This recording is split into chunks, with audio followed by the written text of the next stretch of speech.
Bismillahirrahmanirrahim. Assalamualaikum warahmatullahi wabarakatuh. Alhamdulillah nahmaduhu wa nasta'inuhu wa nastaghfiruh wa natubu ilaih wa na'udzu billahi min shururi anfusina wa min sayyiati a'malina. Man yahdihillahu fala mudilla lahu wa may yudlilhu fala hadiyalah. Asyhadu an la ilaha illallah wahdahu la syarika lah wa asyhadu anna sayyidana wa nabiyyana Muhammadan abduhu wa rasuluhu la nabiyya ba'dah. Amma ba'd fa ya ibadallah usikum wa iyaya bitaqwallah faqad fazal muttaqun. Qala Allah subhanahu wa ta'ala fi kitabihil karim wa huwa asdaqul qailin wa biqaulihi yahtadil muhtadun. A'udzu billahi minasyaitonir rajim. Subhanaka la ilma lana illa ma 'allamtana innaka antal alimul hakim. Allahumma ya rabbana ya maulana zidna ilman wa fahman wa alhiqna bis salihin. Rabbi shrah li sadri wa yassir li amri wahlul 'uqdatam min lisani yafqahu qawli. Pertama-tama dan utama marilah sama-sama kita memanjatkan puji syukur kehadirat Allah Subhanahu wa taala atas segala rahmat dan nikmat yang telah Allah karuniakan kepada kita semua. Selawat beriring salam marilah sama-sama kita sanjung sajikan, kita doakan keharibaan Nabi besar Muhammad sallallahu alaihi wasallam dan juga kepada seluruh keluarga dan sahabat-sahabatnya sekalian. Ma'asyiral muslimin, jemaah pengajian yang dirahmati Allah Subhanahu wa taala, langsung saja kita masuk dalam pengajian kita. Kita masih pembahasan tentang masalah bab haji. Dan malam ini kita sudah sampai kepada pelajaran yang ketiga tentang masalah al-halqu awit taksir, tentang masalah syukur dan atau menggunting.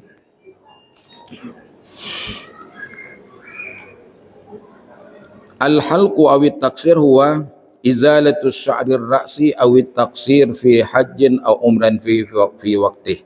Di pengertian syukur atau menggunting yaitu menghilangkan rambut kepala. Menghilangkan rambut kepala atau menggunting rambut kepala pada ketika haji atau ketika umrah.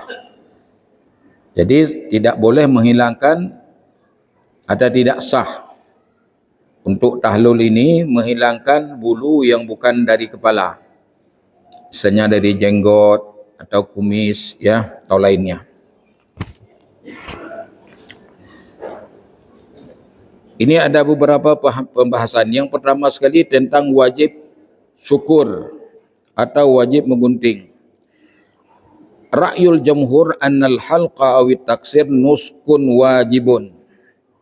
Jadi mayoritas daripada ulama fikih mujtahid mengatakan bahawa mencukur atau menggunting itu wajib haji, bukan rukun haji. Itu mayoritas ulama mengatakan. Karena berdasarkan kepada firman Allah Subhanahu wa taala dalam Al-Qur'an, "Tsumma liyaqdu tafasahum." Jadi maksud dengan tafas di sini sebagaimana Abdullah bin Umar mengatakan halqus sya'ri.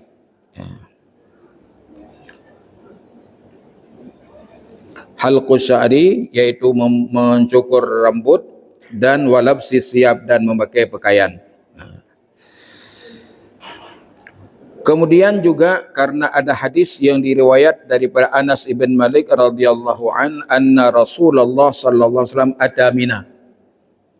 Di mana Rasulullah datang ke Mina, fa'ata al-jamrah, maka Nabi langsung pergi ke jamrah, faramaha, dan Nabi melempar jamrah. Thumma ata manzilahu bi Mina wa nahara. Kemudian Nabi pulang dari melempar jamrah Aqabah pada hari raya, langsung menuju ke tempat penginapannya di Mina, dan Nabi langsung berkurban. Summa qala, kemudian Nabi mengatakan lil halak, kepada tukang syukur, khud, syukur olehmu rambut saya. Dan Nabi mengisyarahkan kepada pinggir yang kanan dan kiri. Jadi dimulai dari kanan, kemudian kiri, kemudian semuanya. Wa qala Abu Hurairah, qala Rasulullah sallallahu alaihi wasallam, Allahumma ighfir lil muhalliqin. Jadi Abu Hurairah Abdurrahman bin Sakhar mengatakan, Nabi berdoa di Mina, Allahumma ighfir lil muhalliqin. Ya Allah, ampunilah dosa orang-orang yang bersyukur. Qalu, tadi waktu sahabat mendengar doa Nabi, Allahumma ighfir lil muhalliqin, ya Allah ampunilah dosa orang-orang yang bersyukur, berkata sebagian sahabat, ya Rasulullah, walil muqassirin, ampunilah dosa kepada orang yang bergunting. Qala, Nabi tidak menjawab Allahumma ighfir lil muqassirin, tapi Nabi tetap mengatakan Allahumma ighfir lil muhalliqin. Qalu, kemudian sahabat mengatakan walil muqassirin. Baru kali ketiga Nabi mengatakan walil muqassirin. Jadi ini menunjukkan bahawa bersyukur lebih afdal, lebih aula daripada menggunting. Hadis ini diriwayat oleh Imam Bukhari dan Muslim. Wa ra'yu Syafi'iyah anna al-halqa aw at-taqsir ruknun fil haji wal umrah. Tadi mayoritas, berarti yang bukan daripada Imam Syafi'i, termasuk dalam Hanafi, Maliki, Hambali, yaitu mengatakan bahawa menggunting atau bersyukur wajib. Tetapi Imam Syafi'i mengatakan bahawa bersyukur atau menggunting merupakan rukun. Bukan wajib, rukun. Dengan arti kalau kita tidak menggunting atau tidak bersyukur, maka haji kita atau umrah kita tidak sah, karena rukun.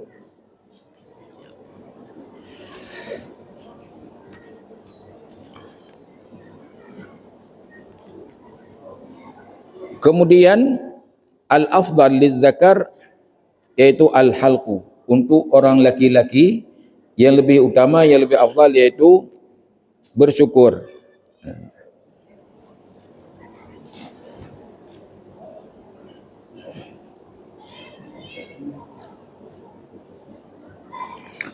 Kemudian dalam riwayat Ibnu Hibban, dalam sahihnya Ibnu Hibban, sesungguhnya Nabi sallallahu alaihi wasallam berkata, likulli man halaqa ra'sahu bikulli sya'ratin saqatat nurun yaumal qiyamah. Jadi dalam riwayat Ibnu Hibban ada sebuah hadis, Nabi mengatakan setiap orang yang mencukur rambutnya, maka setiap bulu, setiap rambut yang jatuh ke bumi diberikan nur oleh Allah Subhanahu wa taala pada hari kiamat. Allahu Akbar.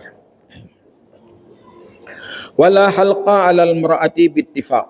Sepakat ulama yang empat, Syafi'i, Maliki, Hambali, Hanafi, untuk perempuan tidak disunatkan untuk bersyukur.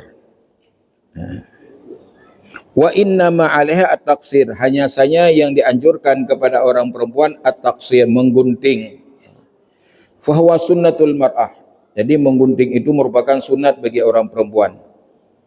Kenapa? Karena ada hadis Nabi sallallahu alaihi wasallam, Nabi bersabda, laisa 'alan nisa'i halq, tidak ada di atas perempuan itu untuk mencukur.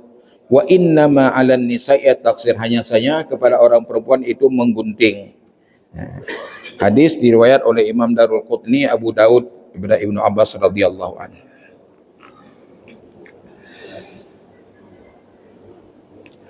Wa akhrajat Tirmizi, dan juga ada sebuah hadis yang dikeluarkan oleh Imam Tirmizi daripada Ali, ada sebuah hadis, naha an tahliqal mar'atu sara'zaha. Nabi melarang kepada orang perempuan untuk mencukur rambutnya. Wa taqsiruha bi an ta'khud min atrafi sya'riha qadar an mulah. Jadi untuk perempuan hanya mengambil sedikit daripada rambutnya kadar ujung jari-jari. Kadar ujung jari-jari, yaitu itu yang disunatkan untuk dia potong, untuk menggunting.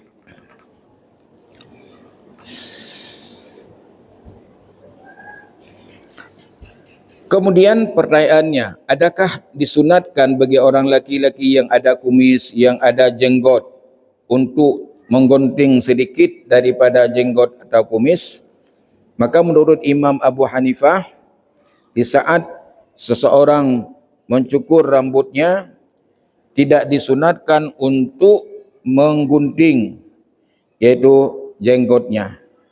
Karena yang wajib yaitu mencukur kepala. Karena ada nas, yaitu firman Allah, laqad sadaqallahu rasulahu ar-ru'ya bil haq la tadkhulunnal masjidal haram insyaallahu aminina muhalliqina ru'usakum wa muqassirin. Jadi tidak tersebut dalam ayat yaitu untuk mencukur atau menggunting jenggot. Tetapi Imam Syafi'i berpendapat yusannu ayyakhudha min syaribihi aw sya'ri lihyatihi syai'an. Jadi Imam Syafi'i berpendapat sunat bagi orang laki-laki yang punya kumis memotong sedikit kumisnya, au lihyatih atau jenggotnya.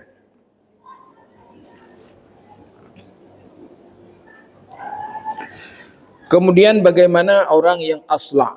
Wal asla' alladhi la sya'ra ala ra'si yajibu indal hanafiyah ayyumarra al-musi ala ra'si.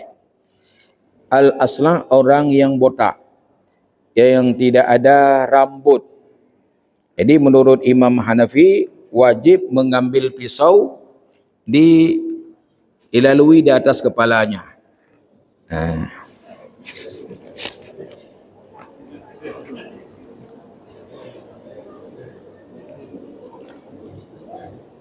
Kenapa demikian? Karena ada hadis Nabi, wa ma amartukum bihi fa'tu minhu masata'tum.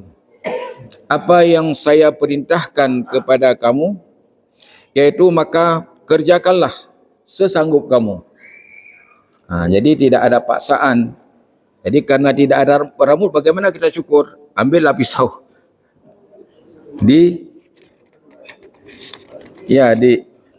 Dikerok aja sedikit dengan dilalui aja pisau itu di atas kepala.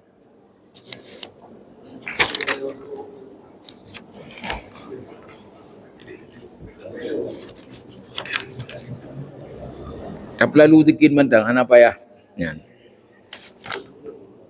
Wa sahibu sya'ri yajibu alaihi izalatuh. Adapun orang yang ada yaitu rambutnya wajib untuk menghilangkannya. Misalnya kadang-kadang kita pada kali pertama sudah kita cukur, ada rambut kita cukur. Kemudian 3 hari kemudian kita umrah lagi, sudah tumbuh misalnya rambut. Itu wajib dikerok sedikit. Gimana? Ya kepelalu sedikit madang. Yang hana sama sekali memang hana wajib untuk pekan syukur jenggot. Karena bunuh memang ule yang gitu. Hana masalah. Yang kelagi ke Nabi bunuh. Bertakwalah kepada Allah Subhanahu Wa Taala sesanggup kamu. Keba yang sanggup, cok dikin pelu mentang, pelalu mentang ada ulia ke habis. Orang yang sanggup.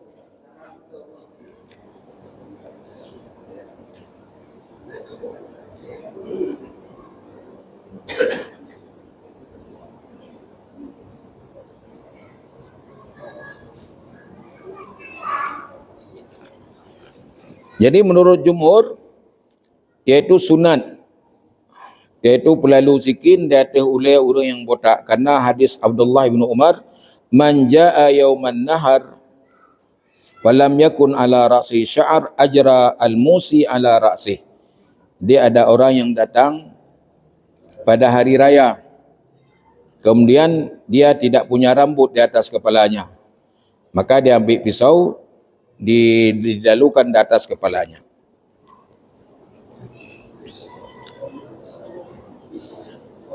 Kemudian miqdar, kadar yang wajib untuk kita menggunting atau bersyukur. Kemudian jelas al-afdal halqu jami'ir ra'si bittifaq. Yang afdal mencukur seluruh rambut kepala sepakat ulama.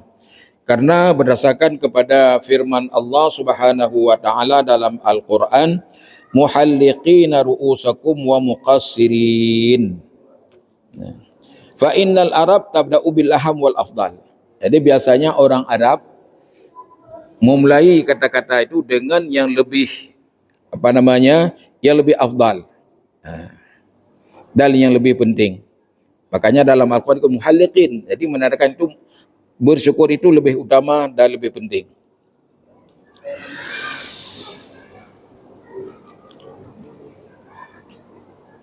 Kemudian kata-kata ra'su, yaitu terbenar di atas seluruh kepala.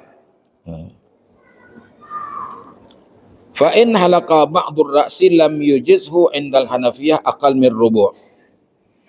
Jadi kalau seandainya kita cukur rambut kepala, menurut Imam Abu Hanifah, kurang daripada seperempat tidak sah. Jadi kalau sedikit saja, seperti yang kebanyakan daripada jamaah daripada penganut Imam Syafi'i, hanya sedikit saja ngambil, itu dalam pendapat mayoritas ulama tidak sah. Imam Hanafi mengatakan tidak sah, Imam Maliki mengatakan tidak sah, kemudian Imam Hambali juga mengatakan tidak sah. Hanya yang mengatakan sah Imam Syafi'i. Maka oleh karena demikian, bagi orang yang pergi haji atau pergi umrah, waktu bercukur, kalau tidak bercukur, guntinglah di depan, di ubun-ubun sedikit, kemudian sebelah kanan sedikit, sebelah kiri sedikit, di belakang sedikit. Yang banyaklah.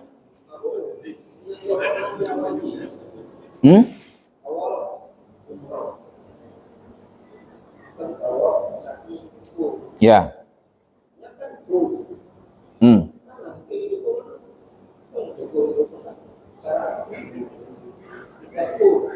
Yang ke? Phone dajak umrah. Kau nya ke masjid. Kita ada umrah tak cocok haji tamattu'.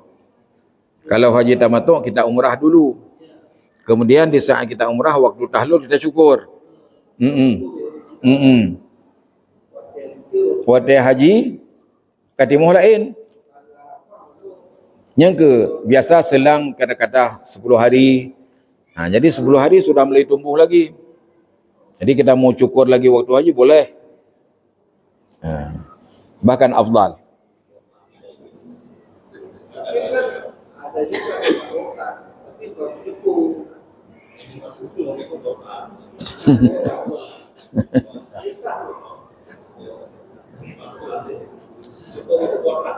Ya.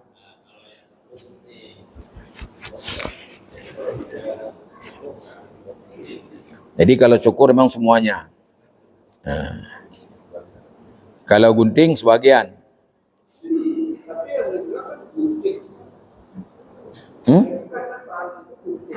Bukan. Cukur. Kan dimulai dalam ayat muhalliqin wa muqassirin. Ayat itu. Kan jadi kebanyakan orang yang melakukan itu menggunting, tidak bercukur. Jadi habis daripada sa'i langsung menggunting. Di Bukit Marwah. Menggunting di situ. Itu bukan menunjukkan itu lebih afdal, bukan. Itu kebanyakan orang demikian. Ya.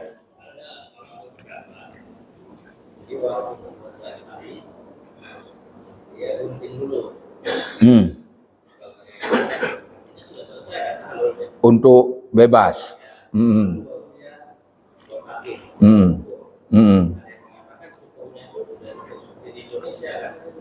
Ya, artinya itu tidak mendapat pahala syukur. Langsung botak. Ya. Itu supaya mendapat pahala doa Nabi, Allahumma ighfir lil muhalliqin. Jadi ada orang menggunting sedikit itu supaya bebas, supaya bisa buka pakaian. Nanti sampai ke tenda baru gotong royong Cukur itu tidak mendapat pahala cukur. Tidak mendapat pahala atau doa Nabi sallallahu alaihi wasallam.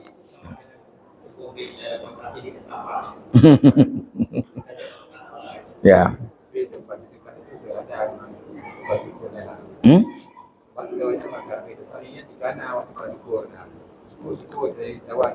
Nah, nasi yang tawar, cuman kadang-kadang harganya tinggi, kan? 50 rial untuk pekan cukur.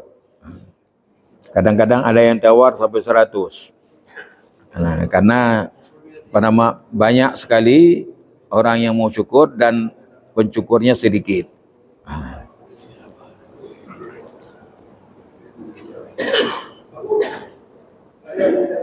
Boleh, boleh.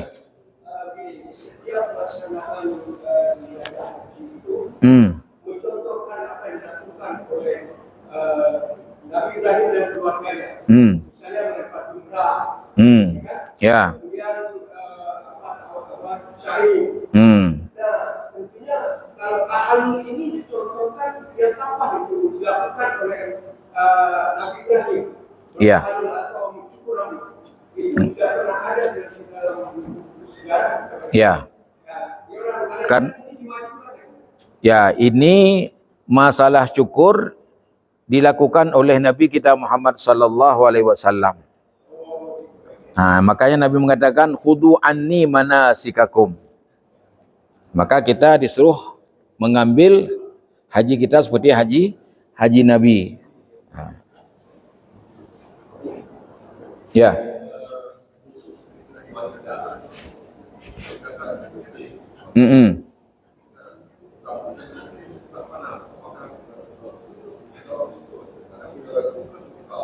Ya.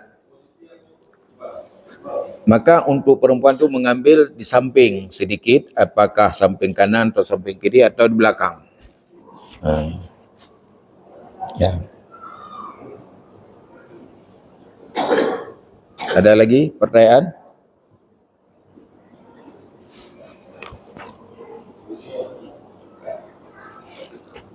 Kemudian kita lanjutkan. Jadi untuk menghilangkan rambut kepala ini boleh dengan gunting, atau boleh kalau nggak ada gunting dicabut, boleh.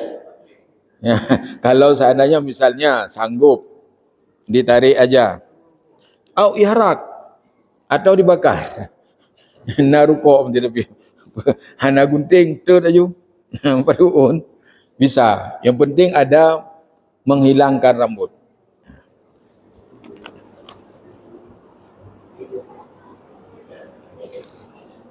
Kemudian zaman, masa untuk bercukur dan tempatnya. Yara Abu Hanifah annal halqa yaqtasu bidzaman wal makan. Fadzamanhu ayyamun nahar wa makanhu al-haram.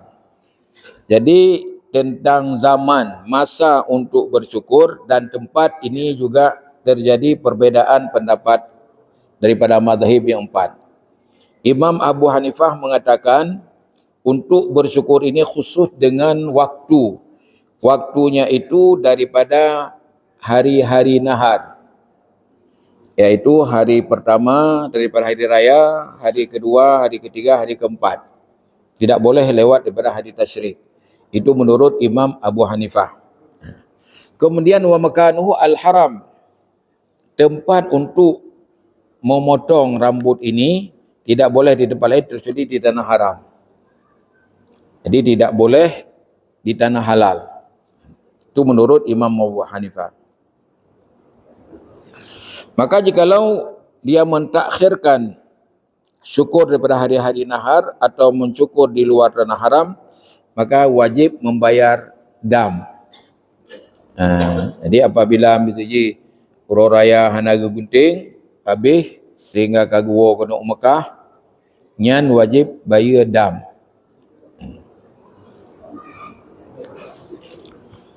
Kenapa demikian? Karena beliau melihat di mana Nabi sallallahu alaihi wasallam yaitu bergunting pada hari pertama hari raya dan di tanah haram. Jadi kalau kita takhir wajib membayar dam. Wa qala al-Malikiyah, Imam Malik mengatakan lau akharal halqa walau sahwan li baladihi walau qarubat fa alaihi dam. Jadi Imam Malik mengatakan tidak wajib pada hari raya, tetapi kalau seandainya seseorang mentakhirkan gunting atau syukur walaupun lupa sampai dia kembali ke tempatnya, ke rumahnya, ke negerinya, maka ini wajib dam. Jadi tengok katua hanaru karuh tawa kampung nyan pu hukum ji kena dam dan jit tak gunting untuk kampung tapi kena dam. Kemudian kena dam dua macam, karena itu kata pakai pakaian biasa. Sebenarnya segala menggunting tidak boleh, kita memakai pakaian biasa.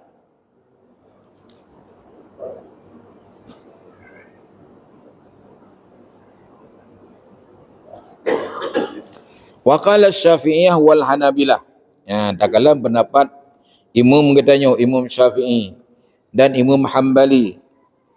Yadkhulu waqtu ramyi wadh-dhabhi wal halqi binisfi lailatin nahar.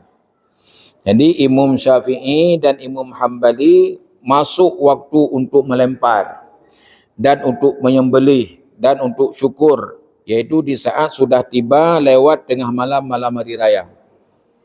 Jadi pendapat Syafi'i malam raya tak akan lewat tengah malam yang kajit melempar, kajit sembelih, kajit syukur.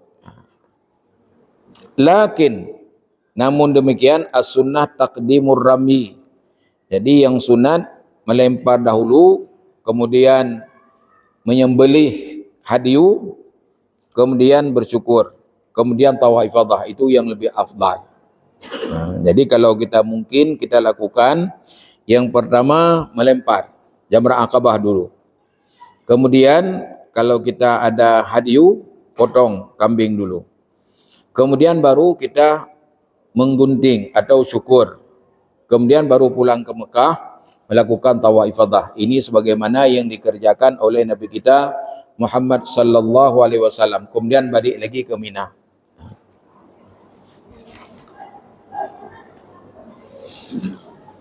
Kemudian pendapat Imam Syafi'i dan Hambali, al-halqu wa tawaf wa sa'la akhira li waqtiha. Jadi menurut pendapat Imam Syafi'i dan juga Imam Hambali mengenai menggunting, mengenai tawaf ifadah, mengenai sa'i, tidak ada akhir waktunya, kapan saja. Sehingga kita boleh pulang dulu ke kampung, nanti datang lagi tawaf. Itu menurut pendapat Imam Syafi'i. Fala dama ala man akhara al-halqa min ayami mina aw qaddamu ala rami. Dan tidak wajib membayar dam di atas orang yang mentakhirkan syukur daripada hari-hari Mina atau mendahulukannya di atas melempar. Atau dia berkurban atau tawaf sebelum ramiu, sebelum melempar. Itu tidak ada masalah. Wa daliluhum Allah Ta'ala bayyana awal waqtil halqi biqauli wala tahliqu ru'usakum hatta yablughal hadiyu mahillah wa lam yatabayyan akhirahu. Dan dalam ayat ini tidak dijelaskan tentang akhir.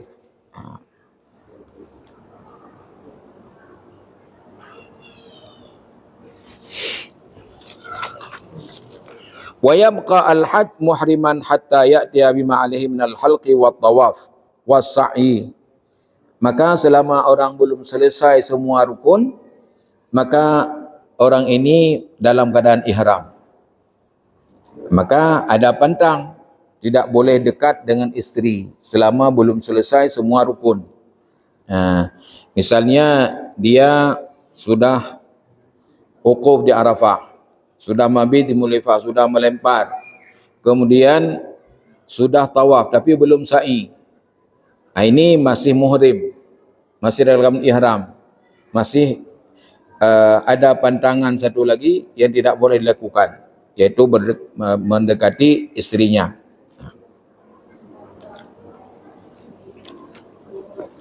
Jadi namun tidak ada batas, yang afdal dilakukan semua ini pada hari raya. Jadi kalau mungkin semua rukun haji itu diselesaikan pada hari raya, sebagaimana yang dilakukan oleh baginda Rasulullah sallallahu alaihi wasallam.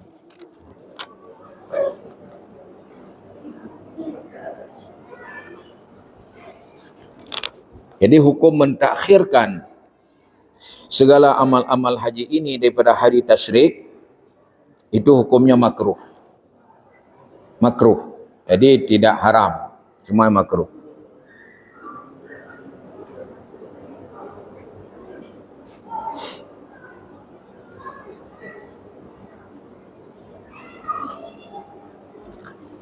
Jadi dengan selesainya kita bersyukur dan selesai menggunting, kita sudah tahlul pertama. Jadi sudah tahlul pertama, halal segala sesuatu yang sebelumnya haram memakai wangi-wangian, haram memakai baju biasa di atas orang lelaki, haram menutup kepala, haram memakai sepatu dan sebagainya. Maka dengan kita menggunting atau bersyukur sudah halal semuanya. Terkecuali satu lagi, yaitu tidak boleh mendekati istri.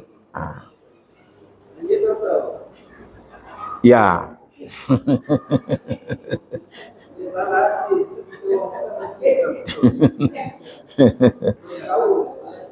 Ya, lagi berah wala taqrabu zina. Kan baik tu. Mumfumnya bubut yang jahat dengan kan kesindi mentang. Do mentang. Bualam je. Karena dia khawatirkan jatuh. Lagi urang main bab binih mon yang glue. Dia khawatirkan jatuh dalam sumur. Terkecuali kita kata Tuhan, nama masalah tu. Kan? Yang muda-muda dia khawatirkan jatuh.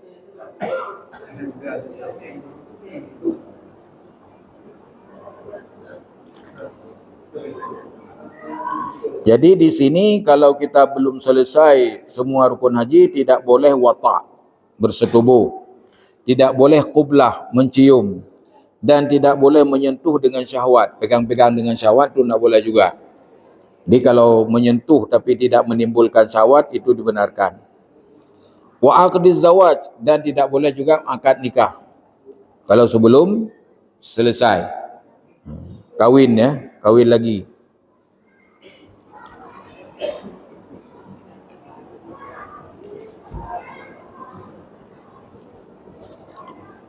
Karena berdasarkan kepada hadis Nabi, idza ramaitum wa halaqtum faqad halalakum at-tayyib wa thiyab. Apabila kamu sudah selesai melempar dan sudah selesai kamu bersyukur, maka halal untuk kamu at-tayyib, memakai wangi-wangian, wa thiyab, dan memakai baju. Wa kullu syai', dan halal segala sesuatu, illa nisa, terkecuali yang belum halal yaitu perempuan. Dalam hadis yang lain Nabi mengatakan, idza rama ahadukum jamratal aqabah, apabila salah seorang kamu telah melempar jamrah aqabah dan telah mencukur rambutnya, maka halallah segala sesuatu kecuali perempuan.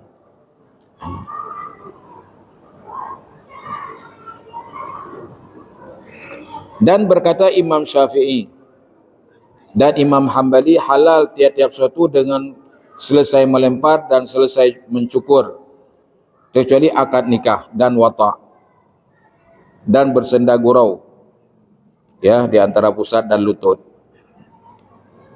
Karena berdasarkan kepada hadis tadi, idza ramaitum al-jamrah faqad halalakum kulla syai'in illa nisa. Apabila kamu sudah melempar jamrah, maka halallah untuk kamu segala sesuatu kecuali perempuan.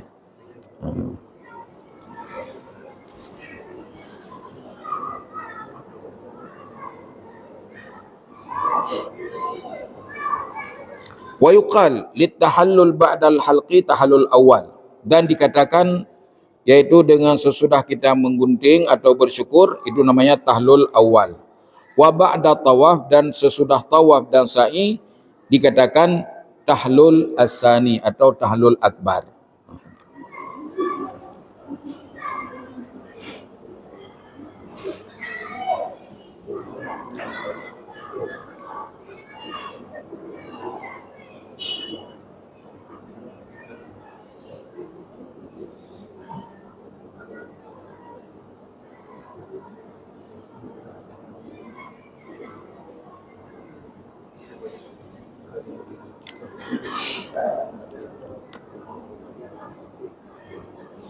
Wa qala Syafi'iyah wal Hanabilah wa Abu Yusuf la yajibu dam bi ta'khiril halqi an ayyamir rami. Jadi Imam Syafi'i dan Imam Hambali dan Abu Yusuf, ini Abu Yusuf ini salah seorang daripada ulama besar daripada Imam Imam Hanafi. Beliau mengatakan dengan sebab kita mentakhirkan syukur daripada hari melempar, ini tidak mewajibkan membayar dam. Bahkan di saat sudah kembali ke kampung, itu tidak ada wajib membayar dam. Adapun sunat-sunat haji dan sunat umrah, yang pertama al-ghuslu wa tatayub lil ihram. Di saat kita mau mengambil miqat, ya, kita disunatkan dahulu mandi dan disunatkan memakai wangi-wangian, ya, untuk niat ihram. Dan disunatkan rakaatul ihram, sembahyang 2 rakaat sunat ihram. Jadi ini dilakukan sebelum niat. Katakanlah misalnya kita dari Madinah ke Mekah, kita berhenti di Bir Ali. Maka di saat kita berhenti di Bir Ali, jangan niat langsung, tetapi kita sembahyang dulu 2 rakaat. Niatnya sahaja aku sembahyang sunat ihram 2 rakaat karena Allah Subhanahu wa taala. Sesudah selesai pada sembahyang baru kita pasang niat. Nah, jadi kalau sudah niat duluan maka tidak ada sunat lagi sembahyang.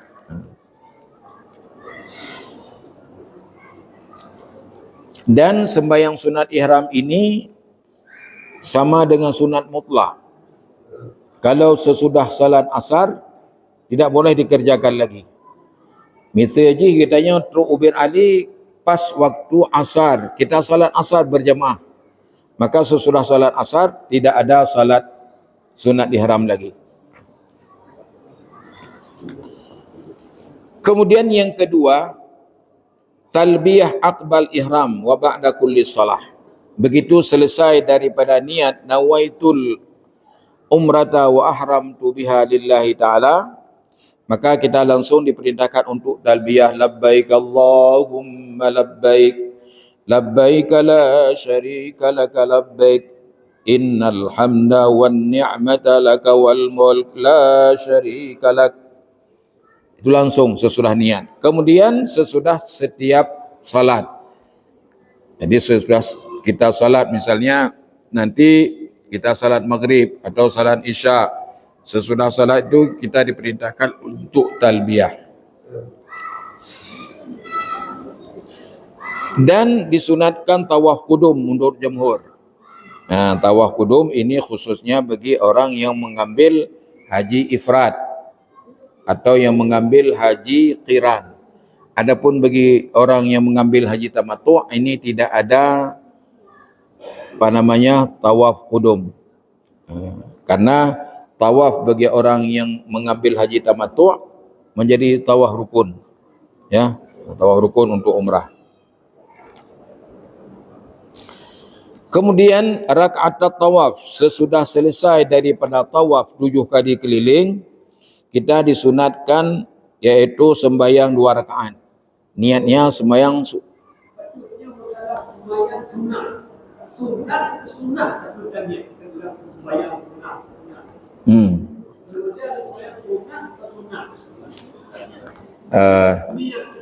niatnya saja aku sembahyang sunat tawaf. Sunat.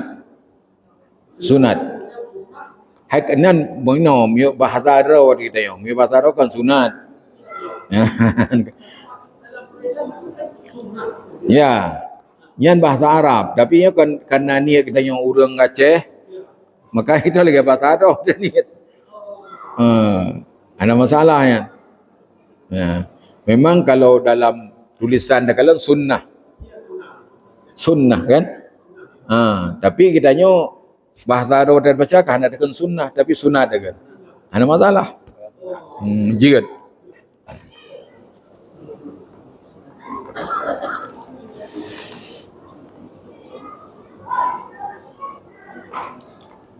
Kemudian sunatlah mabit di Mina pada malam Arafah.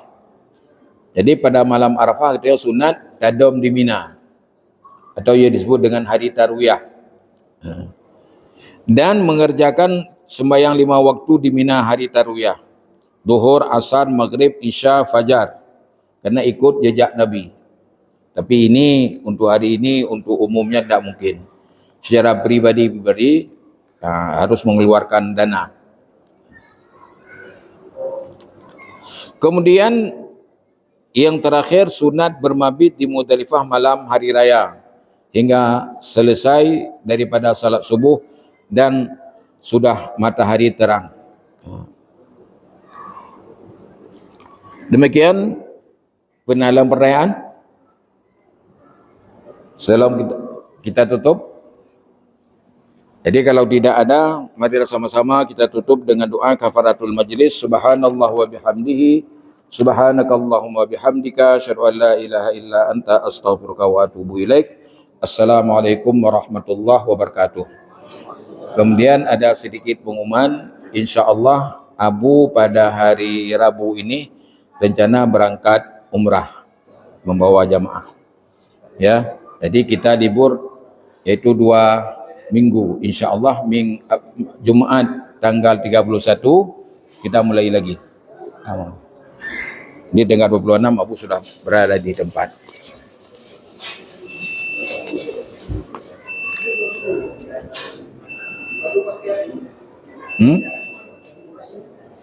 Paket saya perlu 2 karena pesawat, ongkos pesawat 4,5 juta.